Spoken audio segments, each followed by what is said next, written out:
Ay merong isang mayaman at isang mahirap. So itong mahirap na to, ito ay napangalanan na si Lazaro. Anong pangalan ng mahirap? Lazaro. Lazaro. At itong mayaman na to ay hindi nabigyan ng pangalan. So itong mahirap na ito ay nakikita niya yung nandun lang siya sa gate ng bahay. Pagka sinabing mayaman, sa tingin niyo, ano kaya ang nasa isipan natin pag sinabing mayaman? Maraming pera. Maraming pera, ano pa? Pagkain. Maraming pagkain. Pagka mahirap, Walang walang pagkain. pera, walang pagkain. So, maraming magkaiba ng ang mayaman at saka mahirap. So, itong mayaman na to, ito ay nakain ng masasarap na pagkain. At habang itong mahirap na to, ay nasa labas ng pintuan niya at puno ng mga sugat. Sinabi ng Bible, mga bata, na itong kanyang sugat ay dinidilaan ng aso. Masarap kaya yung pag dinidilaan ng aso yung sugat? Hindi masarap yun kasi masakit yun. At itong mayaman na to ay nakasuot ng magarbong damit. At itong mahirap na to ay hindi naman suot niya yung punit-punit. Okay, so ngayon, itong mayaman at mahirap na to ay namatay. So ngayon, ito si Lazaro ay namatay sa kalsada lamang. At ito ding mayaman ay namatay. Tapos, nung itong si Lazaro ay pumunta sa langit. Kasi bakit? Sa tingin nyo, bakit siya pumunta sa langit? Mabait? Mamaya, malalaman yung sagot. Pangalawa, ito naman itong mayaman ay namatay at nagkaroon ng, kumbaga, tawag sa atin ngayon, tawag ng mga bata, libing. Nagkaroon ng funeral service. Kumbaga, napakaganda, may mga bulaklak, nakakabaong, nakabox. Tapos, may suot pa. Ngayon, pero merong hindi magandang nangyari, mga bata. Sa tingin nyo, ano kaya hindi magandang nangyari sa mahirap na to? Ano? Walang idea.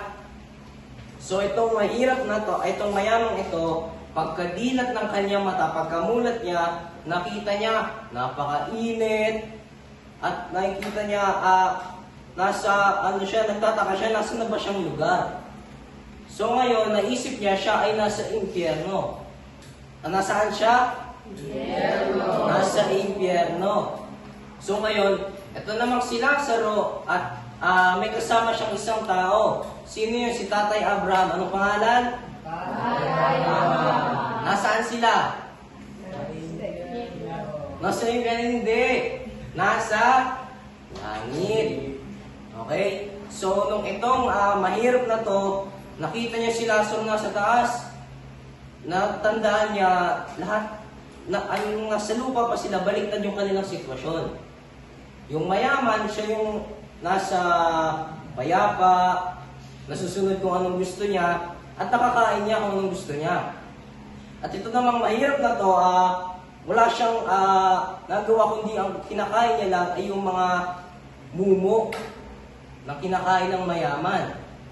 So ngayon, itong mayaman na to ay nagmakaawa kay Tatay Abraham. Na sinabi niya na, papuntahin mo dito si Lazaro at iluglog niya ang kanyang daliri at patak sa aking dila. So imagine niyo yung mga bata, gaano kainit sa impyerno. Mas mainit pa yun pagka napasok kayo.